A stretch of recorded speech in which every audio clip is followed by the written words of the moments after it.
Motherhood. 1 minute, you're mom of the year. I love you, Mommy. Then the next, not so much. From bath time to bullying, from potty training to puberty, parenting is full of challenges. But one thing is for certain, you are not alone. Welcome to Modern Mom Probs. I'm your host, author, mother, parenting expert, Tara Clark. Join me while we tackle today's modern mom problems. Hello, and welcome to another episode of Modern Mom Probs. I am your host, Tara Clark. Today's topic is teaching children to think about the world beyond themselves. I'm joined by McHugh Stamos. Caitlin is a philanthropist, model, host of the podcast, How Can I Help? And mother. Caitlin, welcome to the show.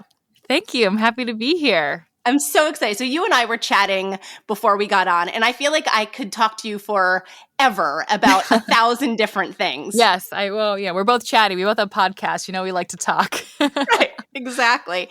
So today we're going to be diving into teaching children to think outside of the world beyond themselves. So important. But it really is. Before we get to that, tell us a little bit about yourself and how you got to where you are now. Sure. I guess when it comes to that topic, it starts generations before me.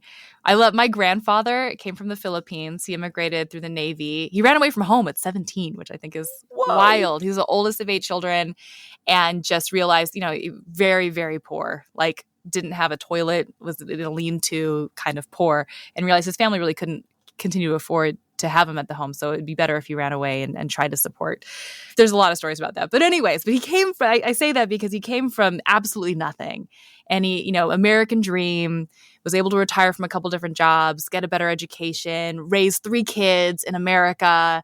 And he wasn't settled in just doing that. He wanted to give back too. And so he started an organization and he helped other migrants from the Philippines come over and get a good education. He set up scholarships for young kids. He also would bring back a lot of older books, educational books that were out of date. And he would bring back dental supplies and nurses and dentists and doctors and stuff to his hometown. Who had never seen that kind of stuff before, and supplements and things, and really gave back to his community. And so it really just stems from him, all of that. And my parents then too instilled in me a call to service. I would volunteer with Meals on Wheels with my parents on Sundays. And I told you before we started recording that I was a weekly volunteer at the Ronald McDonald House in New York in my younger 20s. And so I feel like my life isn't complete unless I'm being of service somewhere. I don't know if that's also kind of an ailment in me too. I just my value is so much in what I'm giving back, and I don't know if that's just my Catholic upbringing and the guilt and the Catholic guilt. Yes. I don't know if it's healthy, really. I totally relate to that, Caitlin, because I also grew up Catholic. I went to Catholic school, and same. Right? And so I feel like we were instilled with this sense of duty and with this sense of giving back. And I totally understand. I've volunteered with programs called Best Buddies and Special Olympics. I know Best Buddies. Yeah. Do you know Best Buddies? I Love do. them. They're great. They are so good. Worked with them all throughout college. And so even now, I'm the president of my son's parent-teacher organization. I'm a Cub Scout leader. I do all this stuff too. I can't not do the stuff. And I feel like there's definitely something in certain people that just say, yes, I want to give back. What can I do to help? But my question to you really is, how can parents instill that concept into their kids? Demonstrating. I think that the only way to really teach is to show by action. I can talk up the wazoo about being kind to others, but unless he sees me do that, then he's not going to learn that. And so it's important to me that he's involved with the volunteer work that I do, and he has been involved. Our very first episode is about Child Help Organization, and they help abused kids all around the country. And we wanted to give a day of happiness to them. So I brought the kids who were at the location closest to us to Universal Studios. And my son came with us, and he actually broke into his piggy bank and bought some special gifts for the kids and handed it to them himself. And then the following week was on Illumination Foundation, and they are helping to disrupt homelessness in Orange County and beyond. And so we went to a shelter there where there were 7 families, and we brought over dinner and gifts for them. And Billy played with the kids. And it was important to me that he sees that not everyone lives like us. And also that these are all just kids. These are families, these are people. There's no us better than anyone. These are just people who are struggling, and we need to do what we can to help. And he's getting that. He's 3.5 at the time. But I think that hopefully just always doing this kind of stuff will help him recognize his privilege and also his responsibility to others. Yeah, I think that's like a conversation that's so important to have with our children. And I sometimes struggle with that with my son too, to explain that it is, as human beings, as part of this human family, it is our duty to help others. Like, how do you have those tough conversations with Billy? And like you said, he only just turned 4, right? Yeah. So he's young to really understand this. Yeah, but how do you talk to him about it? Well, yeah, he's so young. It's not. They're small conversations, right? They're short. Mm-hmm. His attention span's not great, and it's not so serious. But but really, it's just the latest thing with him now is he's starting to get competitive. Ooh. Oh, I'm stronger than this other kid. Mm-hmm. Oh, I'm better at this than this other. Oh, I'm bigger than this kid. And and my latest thing has been like, that doesn't make you better. Or I have more books than this kid or something like that. And I'm like, well, it doesn't, just because you have more, it doesn't mean that you're better, or we all have our strengths and weaknesses. Maybe you are taller or you are faster but I bet you that person is better at this or than you, it's like we all have things we can improve on and things that we're just naturally good at. And so just trying to have those conversations, and we'll see how much of it sinks in. I feel like a lot of times I talk and it goes in one ear and out the other, but over the years, hopefully just hearing a lot of that will just sink it somehow. I don't know. Yeah, no. It does. Because as someone who, my son is 9.5, and as someone who has been having those conversations for a very long time about all kinds of things, not just that and one thing in particular, but it does start to sink in. And although, sometimes it's awkward to have those conversations, sometimes you think that they're not listening. Sometimes you think that their mind is in a whole other place. It really, over time, it really does sink in, and they do understand, and they understand, the privilege that they're given and how lucky we are to be where we are with our families together, our health, and all of those things. And so keep having those conversations. So as a veteran mom to a medium veteran mom, I would say keep having those conversations because it really does sink in after a while. Because I know my son is also very competitive. I don't know where they get that from. But just innate. I'm not that way at all. No, the only way, me neither. I'm trying to think the one time in my life that I got really competitive was playing adult dodgeball. Which I did it for 1 year when I was living in New York. And I just joined this adult league or charity league or whatever. And it was I turned into a different person. So I get it. When you're in that competitive mode, I get it. But mostly in life, though, I'm not a competitive person. Yeah. Just on the dodgeball court. But yeah, it just seems innate in him, which is really, it's interesting. And I had a conversation with another super veteran mom. Her kids are all adults now. And they grew up rather affluent, and that was, and one of the concerns that I have, and I read a lot of books about it. There's one Healthy, Wealthy, and Wise about how to raise kids when you're so blessed, in a way to be grounded and really recognize that not everyone lives like that. And she said service, community service, and her kids have grown up to be so grounded. So I was really just modeling that parenting, hopefully from her too. Yeah, I think that's seriously the best advice that I've heard. It's the most tangible and realistic advice, because it's one thing to read a book or share it in, a storybook with them or something like that. But when you're really, collecting food, getting out there, doing those things and interacting with people too, I think is a really big thing. For my son with Cub Scouts, we do an annual food drive. There are several other activities that we do throughout the course of the year, because a big part of Cub Scouts is also service, which is why I wanted him to be a part of it, in addition to camping and, selling popcorn and hanging out with his friends and all of that kind of stuff. But I think that any way that we can weave service into our everyday lives, it makes such a big difference. Absolutely. And when I say affluence too, I don't think only rich people could do this. But I grew up very middle or lower, sometimes class. And and it was no matter where you are in life, at least if you're in this country, you are blessed and have and can give back.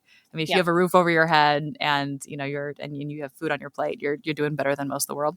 Yep, absolutely. And so it really, anyone can give back and recognize your privilege, at least in this country, I think. Yeah, absolutely. Like I said before, I went to Catholic school and service was a big part of what we learned from a very early age, kindergarten, first grade, second grade. And I myself did not grow up with means. I lived with my mom, who was a divorced single mother, and she worked extremely hard to put me through Catholic school and to buy clothes and food and all of those things. But even still then, I knew that it was my duty to give of myself. And because sometimes it's not even, giving a monetary thing or a material thing, but it's giving of your time, right? Yeah, and I think that's such a big part of it also. 100%.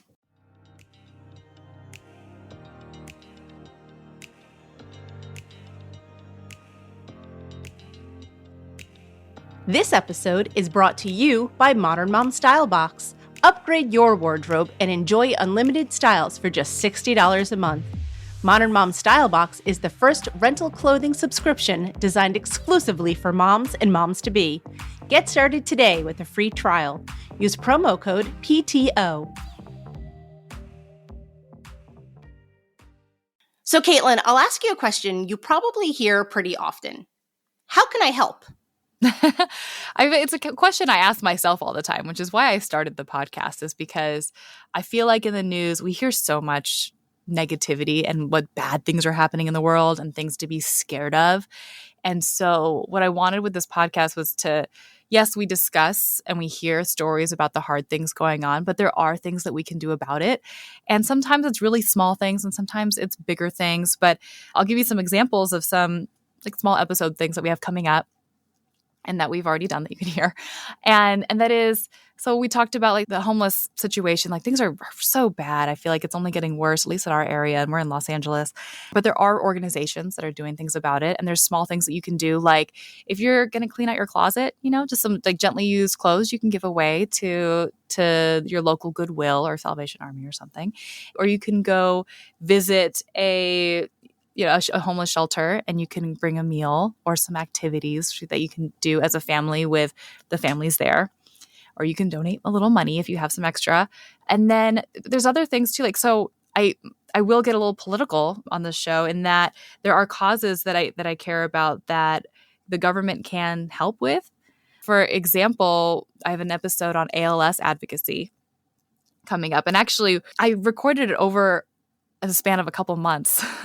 And in that time, actually, a lot of things actually went down where the advocacy did work. And that's amazing. And we're going to kind of hear about it through it. But basically, like, so if there is a cause that you care about and there's a bill that can help, you can contact your representative and it doesn't cost anything. You don't need to be a big lobbyist in order to make an impression on your representatives. If you get you and several of your neighbors to call about, say, ALS advocacy or something else, and be like, look, I care about this and I want some money to go into this research or whatever that's being brought up in a bill, then you can do that. Or for common sense gun laws, there's a law called Ethan's Law where all we're asking is that if you own a gun, be responsible with it, keep it in a safe. And if you don't keep it in a safe, then you will be liable if something goes wrong with it, if a child in your home ends up getting access to it or something. That and this is a law that is passed in several states, but not nationally yet, and not in every state. But you can call your representative and be like, hey, if you realize that it's not something that is passed in your state,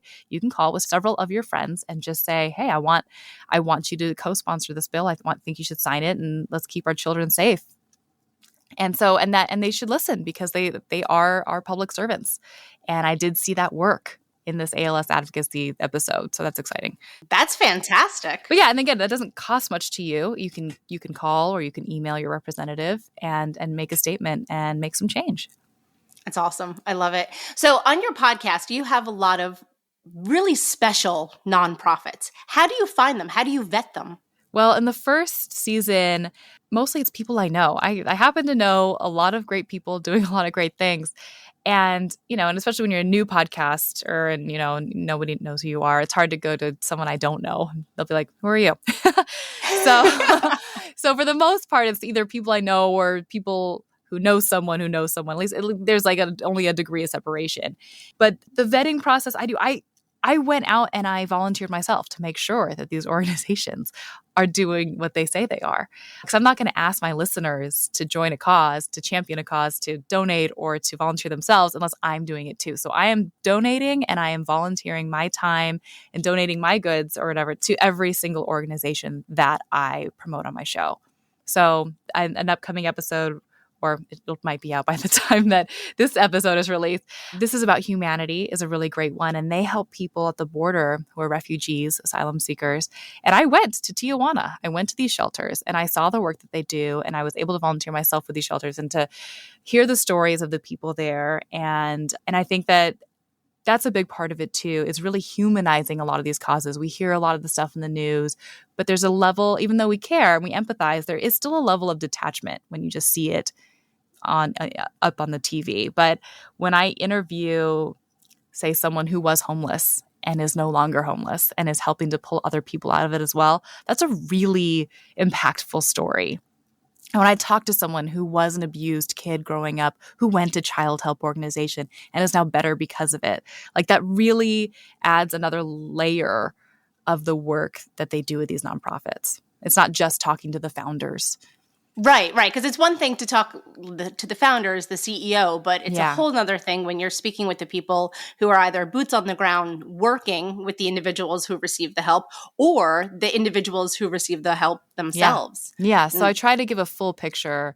And like I said, and I'm there myself. I am the boots on the ground so that you know that I'm not going to be pushing just anything. I want to see that there is a positive impact being made.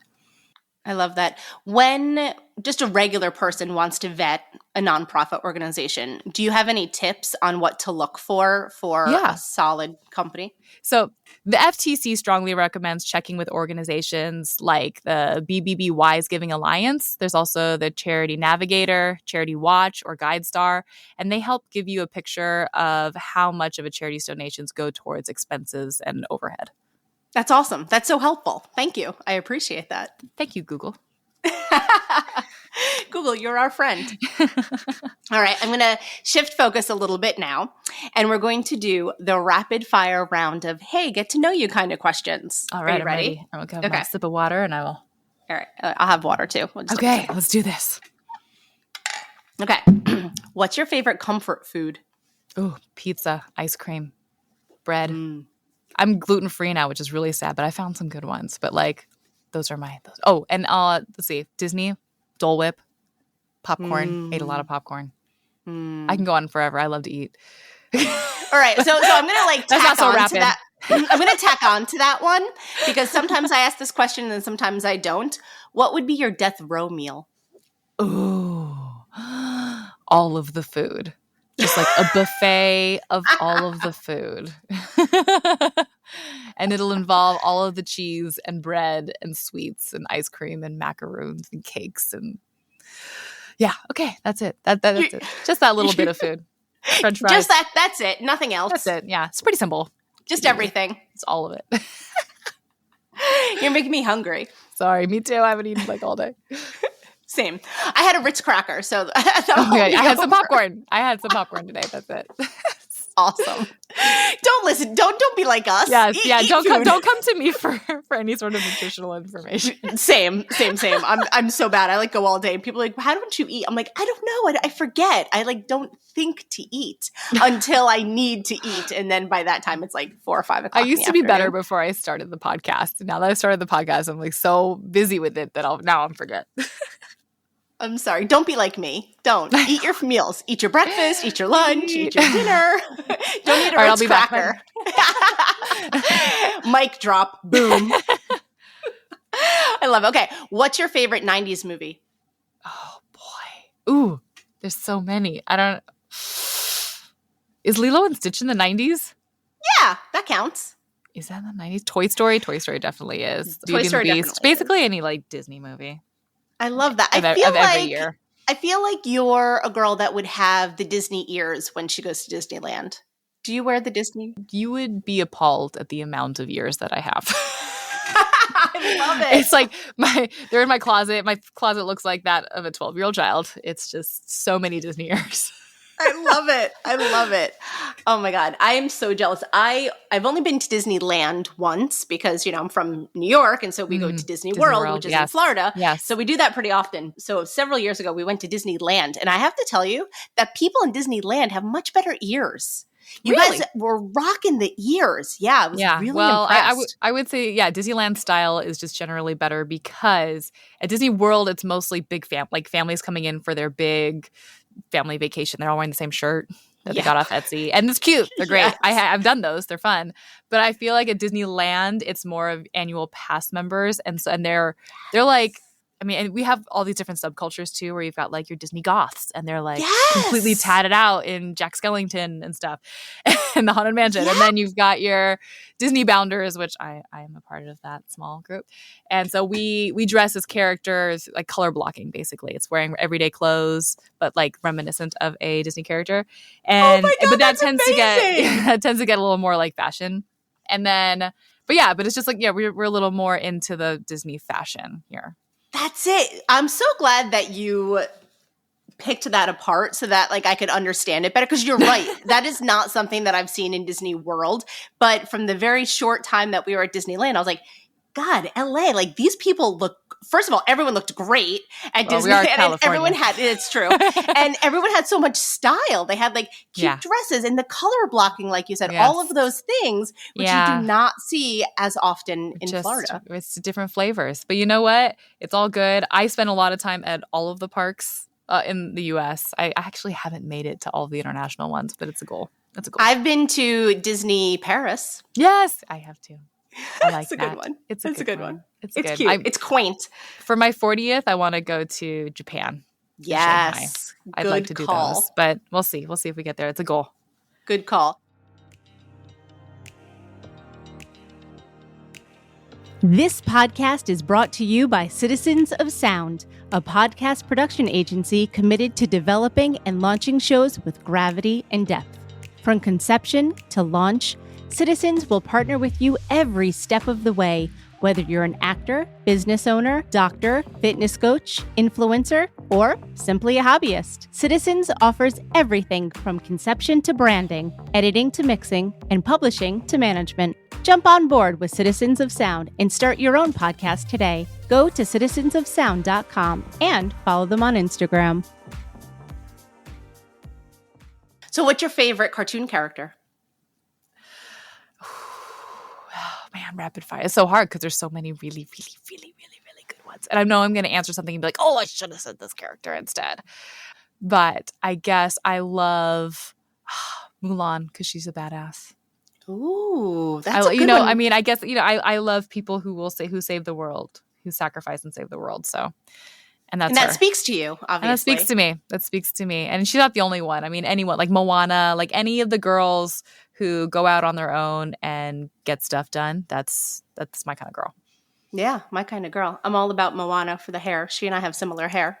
You can't see it because it's in ponytail, but trust me, and there's no video for this, but trust me, she and I have similar hair. It's a little unruly. Actually, my hair's more like Brave. Are you familiar with the Brave cartoon? Of course I know Brave. I like her too. Merida. Yes, Merida. Yeah. I'm more Brave because it's red. Anywho. Okay, ready?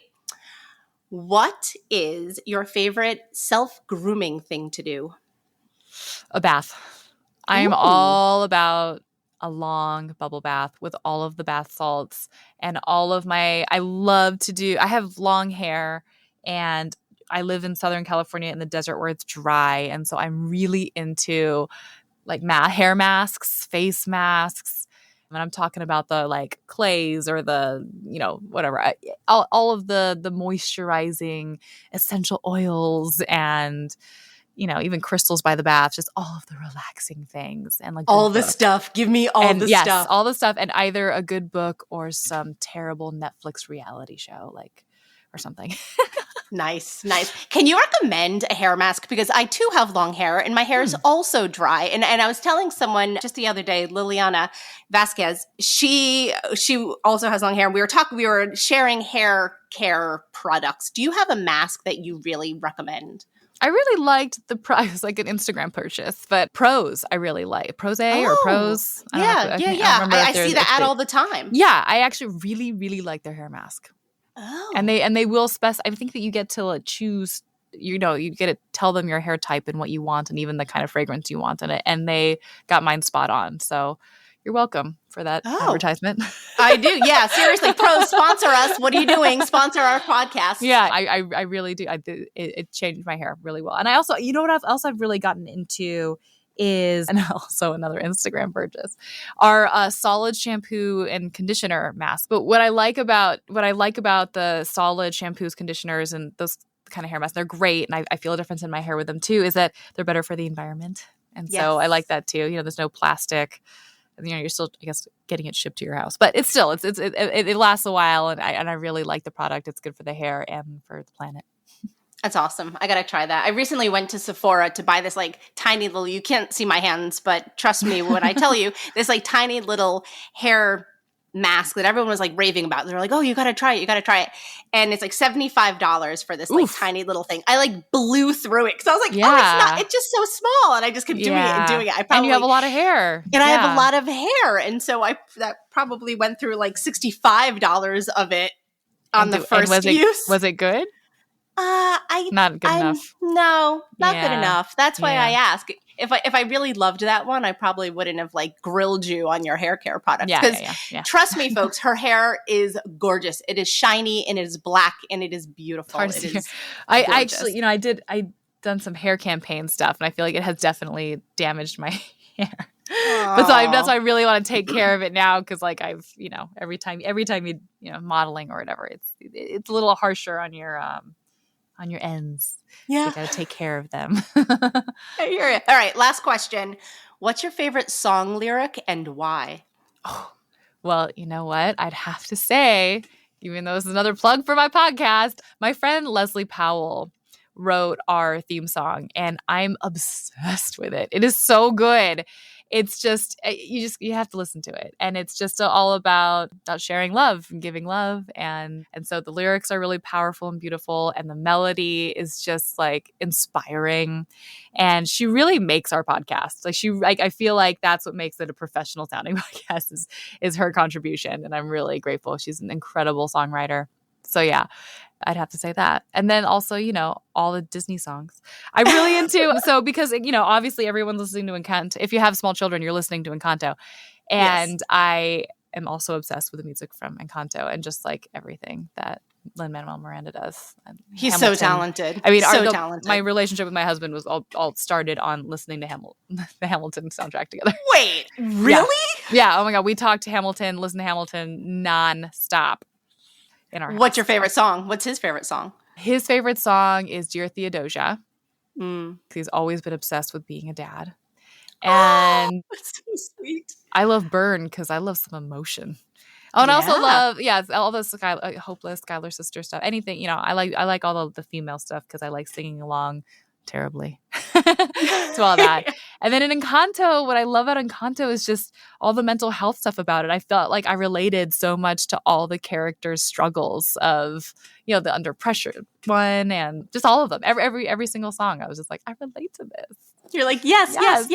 And you know what's funny too? I was actually just watching it last night with my son because he's also obsessed and we watch it a lot. And we watched it before bedtime.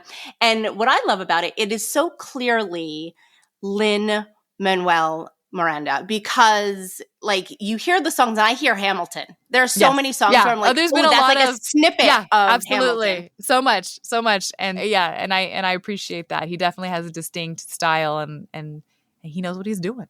Yeah. And I hope he keeps doing it. I hope he does it forever. I'm sure there's and no always. Slowing down.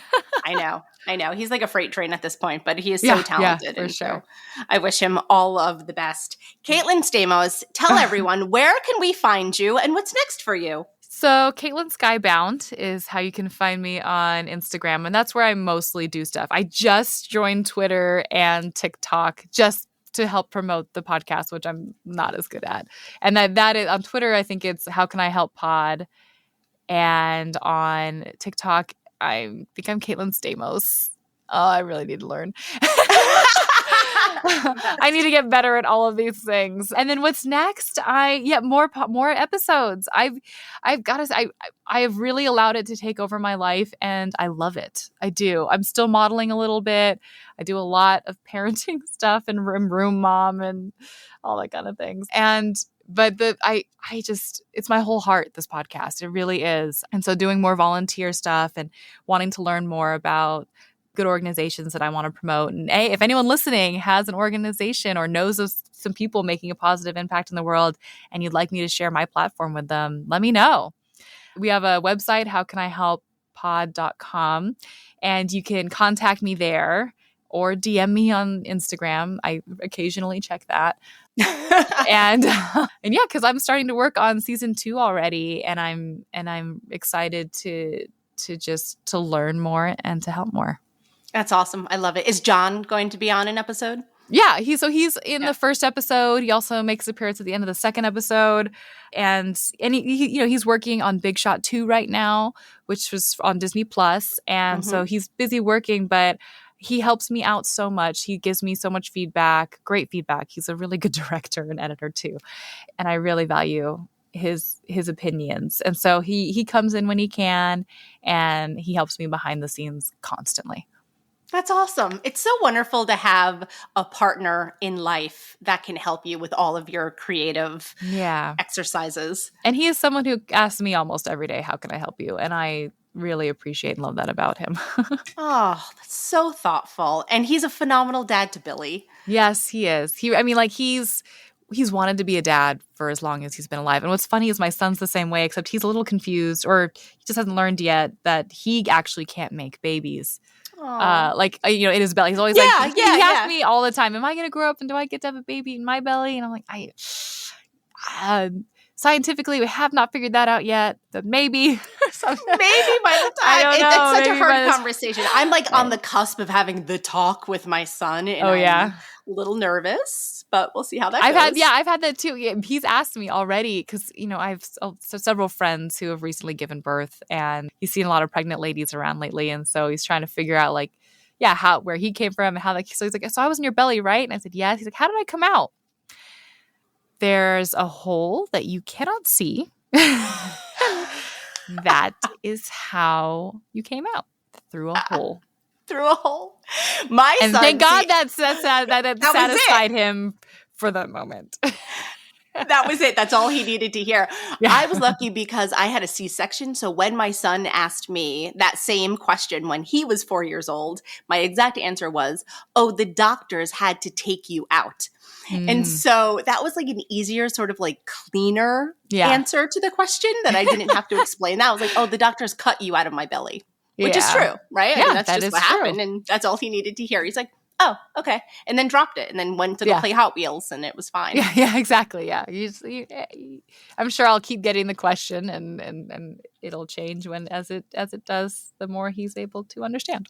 Yeah. And then by then, hopefully we'll have more information too. I'm planning to do a podcast episode about the talk. So we'll see how that goes. Yeah. Hopefully I have enough confidence to be able to do it, or I'll just give it to my husband and be like, here, man, that's all you. Yeah, I wonder. I haven't thought about that conversation. You have plenty of time. I love it. He's very curious. He asks so much all the time. So actually, maybe I'll give you my notes from the conversation then. Yeah, exactly. I'll have to listen to that podcast. Absolutely. Caitlin Stamos, thank you so much for being here today. You are an absolute delight. Thank you. Thank you. Mwah. Anytime. Mwah. Maybe not for that episode. Another one. The follow-up to that one.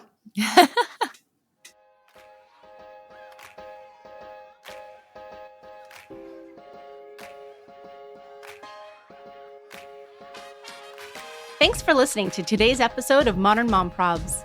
I hope you enjoyed our deep dive in today's problem with me, your host, Tara Clark.